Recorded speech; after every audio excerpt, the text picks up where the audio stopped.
अजीज़ तलबा, खैर मकदम है आपका फिर से एक बार अपने यूट्यूब चैनल मैथ्स आसान ज़ुबान में, जहाँ पे हम मैथ्स को बिल्कुल आसान तरीके से सीखने की कोशिश करते हैं। आज हम एक्सरसाइज 3 के बचे हुए क्वेश्चंस को सॉल्व करने की समझने की कोशिश करेंगे। तो चलिए चौथे सवाल से शुरू करते हैं। चौथे क्वेश्चन में ये वाली डायग्राम दी हुई है और वो कहता है कि मुसल्लस ए बी सी में ए पी परपेंडिकुलर है बी सी के, बी क्यू परपेंडिकुलर है ए सी के और A Q C B P C हो तो दिखाए के मुसल्लस सी पी ए मुशाबा है सी क्यू बी के। अगर ए पी 7, बी क्यू 8 और बी सी 12 हो तो ए सी मालूम कीजिए। सबसे पहले हम यहाँ पे जो जो दिया हुआ है वो लिख देंगे। ए पी 7 दिया हुआ है, बी क्यू 8, बी सी 12। उसके बाद हम क्या करेंगे कि जो शक्ल दी हुई है उस पर थोड़ा गौर करेंगे तो हमें पता चलेगा कि इसने यहाँ पे सी पी ए, जो सी पी ए उस मुसल्लस की बात किया है, और सी क्यू बी, इन दोनों मुसल्लसों को वो कह रहे हैं कि मुशाबा बताओ। मुशाबा कह नहीं रहा है लेकिन हमें बताना है, मुशाबा बताना है ताकि हमारा ए सी निकल जाए। ठीक है, हम मुशाबा क्यों बता रहे हैं? क्योंकि ज़िलों की अगर मुशाबा आ गए दो मुसल्लस ये, तो उनके ज़िलों की जो निस्बत रहेंगी वो तनासुब में रहेंगी। तो हमारे पास एक फार्मूला आ जाएगा जिसकी वजह से हम सारी वैल्यू पुट करके ए सी निकाल लेंगे। तो हमें बताना है अब इन दोनों मुसल्लसों को मुशाबा। तो अगर हम यहाँ पे गौर से देखें तो एंगल सी जो है, एंगल सी दोनों मुसल्लसों में आ रहा है। Angle C C P A में भी आ रहा है और angle C C Q B में भी आ रहा है। इसका मतलब एक जाविया यानी कि एंगल सी बराबर एंगल सी, एक जाविया हमारा सेम आ गया। ठीक है, एक जाविया हमारा सेम आ गया। अब दूसरा जाविया है एंगल पी। ठीक है, एंगल पी पर आप देख रहे होंगे इस तरह कुछ निशान है, जैसे चौखुट डब्बा है वहां पे। इसका मतलब वो जाविया 90 डिग्री का है। ये आपको ध्यान में रखना चाहिए। कैसे चौखुट डब्बा अगर आपको जाविया के पास दिख जाए तो इसका मतलब वो जाविया 90 डिग्री का है। अब वैसे ही चौखुट डब्बा आपको एंगल क्यू पर भी दिखेगा, एंगल क्यू पे आपको दिख रहा होगा। इसका मतलब ये दोनों जाविये जो है तो 90 डिग्री के हैं। ठीक है, और एंगल पी कौन से मुसल्लस में है? सी पी ए में, और angle Q C Q B में। मतलब दो अलग अलग मुसल्लसों में ये दो जाविये सेम आ जा रहे, लेकिन एंगल पी जो है तो वो एंगल क्यू का नजरी जाविया नहीं है ना। एंगल क्यू ऊपर है, एंगल पी नीचे है, ये नजरी जाविया नहीं है। नजरी जाविया जिला किसे कहते हैं हम पिछले वीडियो में सीख चुके हैं। तो अगर मुझे इन दोनों मुसल्लसों को मुशाबा बताना है तो मुझे एंगल क्यू को एंगल पी की जगह लाना पड़ेगा। क्यों लाना पड़ेगा? ताकि हम कह सके कि एंगल क्यू एंगल पी नजरी जाविया है और एंगल सी तो मुशाबा है ही, एंगल सी है बराबर एंगल सी की है ही। तो ऐसा अगर हम ला लेंगे तो हम ज़्यादा आजमाइश की रो से ये कह सकते हैं कि ये दोनों मुसल्लस से मुशाबा है।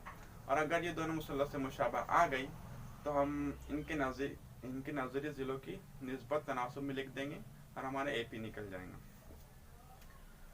तो मैं अब क्या करूँगा, क्या मुसल्लस सी क्यू बी जो है उसे थोड़ा एडजस्ट करूँगा, घुमाऊँगा ताकि एंगल क्यू बराबर एंगल पी आ जाए। लेकिन घुमाने के दौरान मुझे ये बात रखनी होगी जहन में कि एंगल सी की पोजीशन चेंज नहीं होने होना। क्यों? क्योंकि एंगल सी बराबर एंगल सी हमारा आ गया। एंगल सी जो है तो वो नज़ीर ज़ाविया है एंगल सी का ही, तो उसकी पोजीशन चेंज नहीं होने होना। तो मैं जो मुसल्लस सी क्यू बी है तो उसे थोड़ा ऐसे कर दूँ। ठीक है, ऐसे हो गया। एंगल क्यू और एंगल पी अब जो है तो नज़ीरी ज़ाविया बन चुके हैं। लेकिन एंगल तो मैं अब एंगल बी को इस तरह कर देता हूँ। ठीक है, ऊपर कर दिया मैंने, कुछ ही नहीं किया मैंने, सी क्यू बी को सिर्फ थोड़ा एडजस्ट कर दिया है। मुसल्लस को एडजस्ट करने की वजह से क्या हुआ कि दो ज़ाविये जो है तो मेरे जो दो नज़ीरी ज़ाविये जो है तो वो मुतमासिल आ गए। अब मैं कह सकता हूँ कि अभी एंगल जो मुसल्लस सी पी ए है और मुसल्लस सी क्यू बी है, ये दोनों मुसल्लस जो हैं तो मुशाबा है, क्योंकि दो जावे सेम आ गए। किस आजमाइश की रो से? जाजा आजमाइश की रो से। जावे जावे आजमाइश, दो जावे सेम आ गए। तो चलिए इसका आप मैथमेटिक्स पार्ट थोड़ा सॉल्व कर लेते हैं। तो यहाँ पे मेरे पास दो मुसल्लसे हैं। अब मुझे इनका नज़री ज़िलों की निस्बत तनासुब में लिखनी की। तो एपी का नज़री ज़िला है बी क्यू, तो AP बटे BQ बराबर AC बटे BC, AC बटे BC बराबर PC बटे QC, PC बटे QC। AP मेरे पास दिया हुआ है 7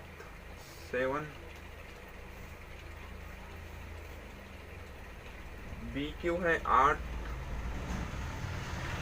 बराबर AC मुझे मालूम करना है और BC दिया हुआ है 12। PC और QC के बारे में उसने कुछ नहीं कहा है, ठीक है। तो अब मेरे पास PC और QC के बारे में उसने कुछ नहीं कहा है, तो हम इसे छोड़ देंगे। इसकी हमको ज़रूरत भी नहीं है। हमें तो निकालना है AC, तो हम इन दोनों को सिर्फ इन दोनों को कंसिडर करेंगे, इसे निगलेक्ट कर देंगे। तो 7/8 बराबर AC बटे 12। मुझे AC निकालना है, AC के नीचे 12 है, तो इक्वल टू के इधर जाएगा। अगर 12 तो इसके तकसीम में है तो 7 के ज़रब में आ जाएगा। तो 12 ज़रब 7/8 इक्वल टू AC। तो 12 84 बटे 8 बराबर AC। इसके आप तकसीम करेंगे तो आपका आंसर आएगा 10.5, जो कि हमारा AC निकल के आया है। पांचवा सवाल शुरू करने से पहले मैं आपको एक बहुत ही इम्पोर्टेंट कॉन्सेप्ट बता दूं, जो कि यूज़ होने वाला है आगे के 4 सवालों में। वो कॉन्सेप्ट ये है कि अगर हमारे पास दो मुतवाज़ी खत है, दो मुतवाज़ी लाइन है, जैसा कि AB और PQ, दो मुतवाज़ी लाइन है। अगर मैं इन दोनों मुतवाज़ी लाइन को किसी एक खत से जोड़ दूँ, ठीक है, तो ये जो अंदरूनी या मुकाबिल के जो जावे बनेंगे वो मुतमासिल रहेंगे, यकसा रहेंगे।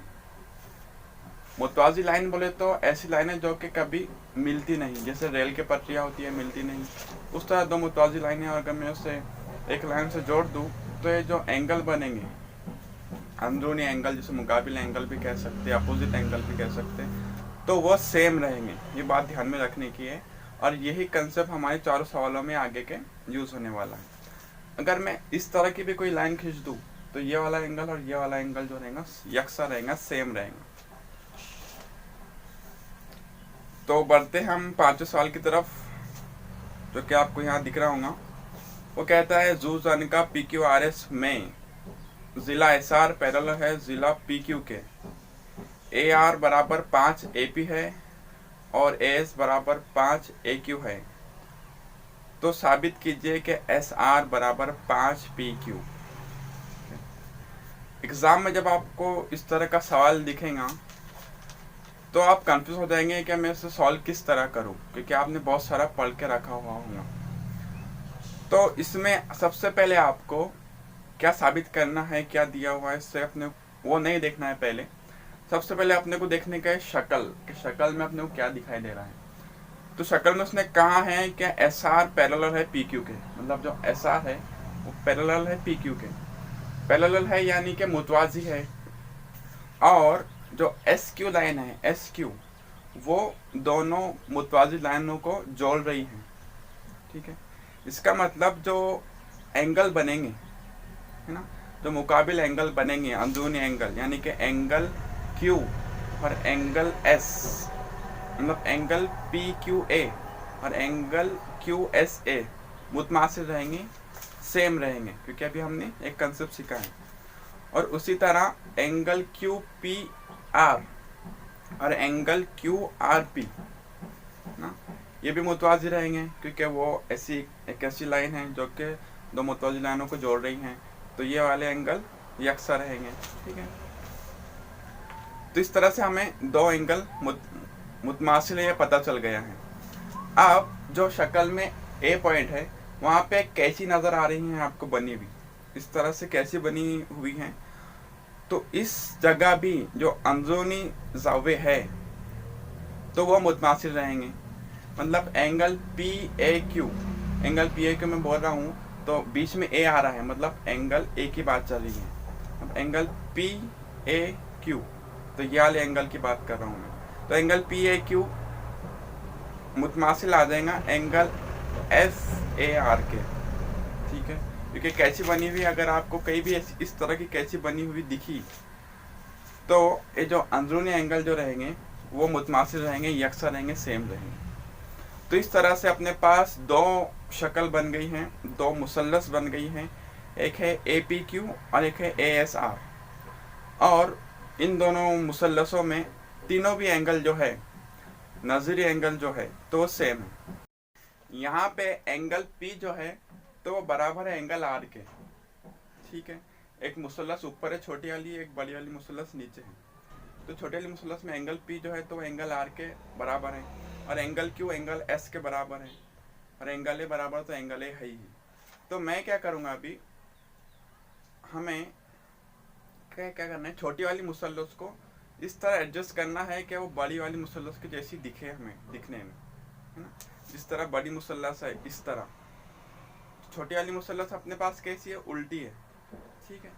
तो हमें छोटी मुसल्लस को बड़ी वाली मुसल्लस के जैसा दिखने वाली बनाना पड़ेगा, ठीक है।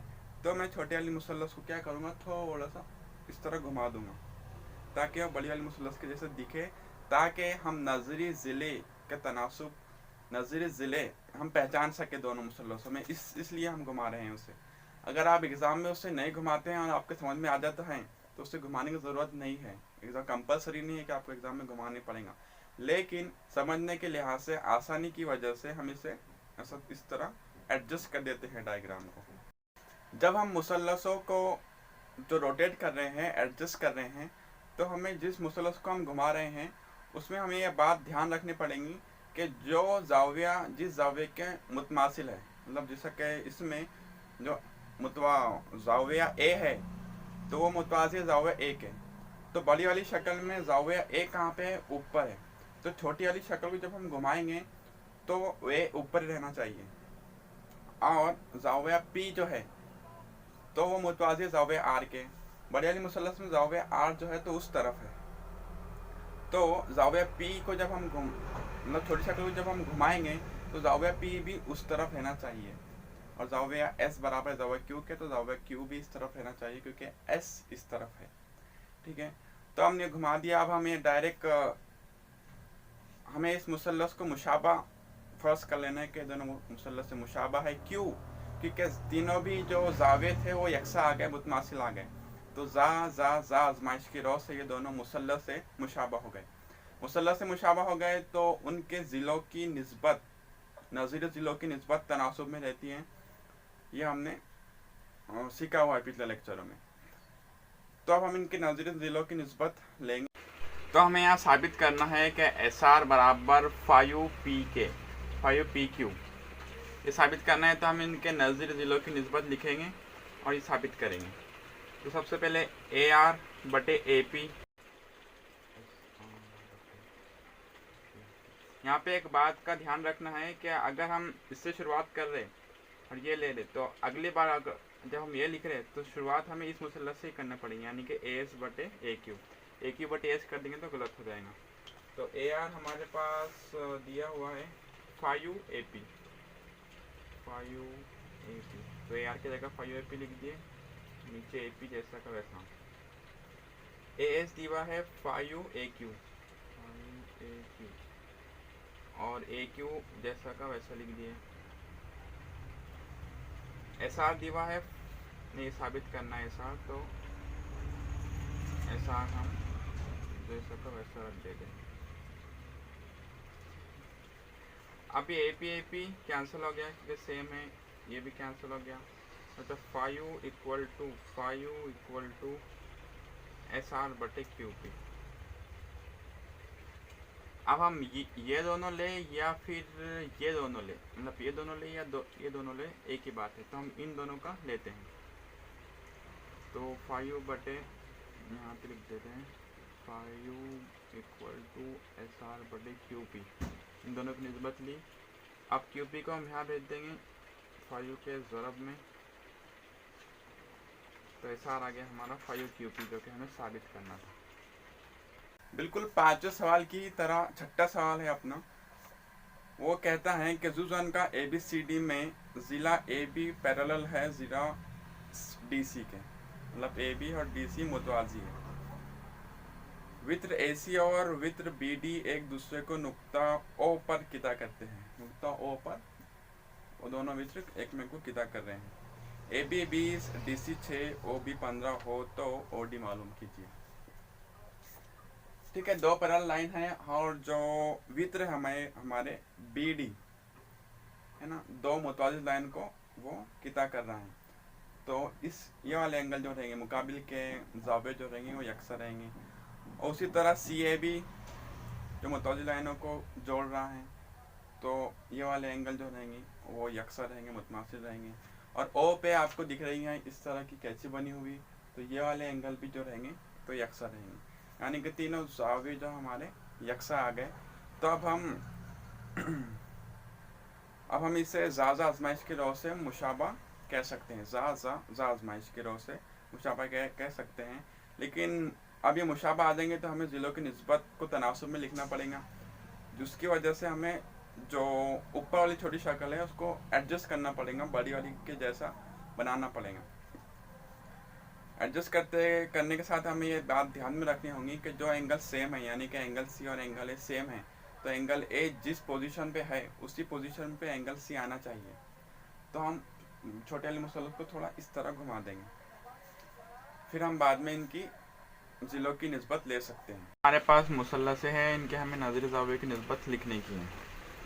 तो OB के नाज़िर ज़िला है OD, तो OB/OD बराबर OA का नाज़िर ज़िला है OC, OA/OC बराबर AB का नाज़िर ज़िला है DC।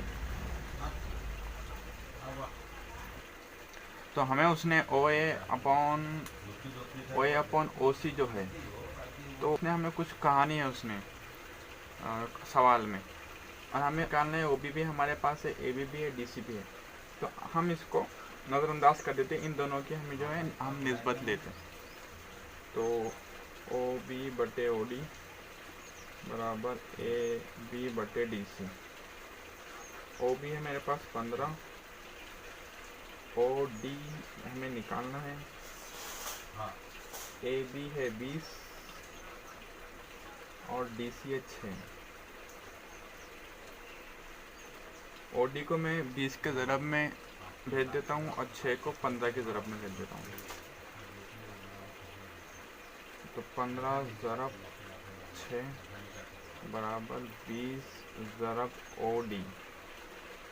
अब 20 इसके ज़रब में है तो इसके इक्वल टू की साइड में आएगा तो तकसीम में आ जाएगा। 15 ज़रब 6/20 बराबर OD। 15 छक्के होते हैं 90/20 बराबर, और इसे अगर हम काटे तो आते हैं 9/2 यानी कि 4.5। OD हमारा आ गया 4.5।